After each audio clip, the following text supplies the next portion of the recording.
So I just bought this 2005 Silverado, which is in pretty good shape, but there's some things that are a little worn from the sun. And the bumper trim is one of it. The headlights, obviously, which I'm going to clean the headlights up separately.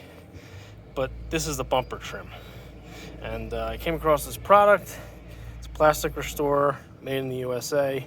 Found it on Amazon. I'll obviously put it in the link in the description. That's it.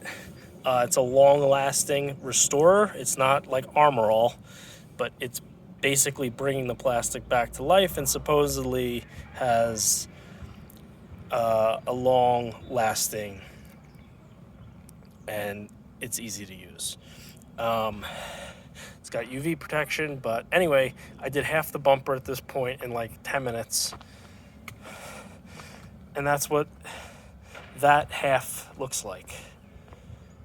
That's the difference. We'll see how long it lasts. I'll report back.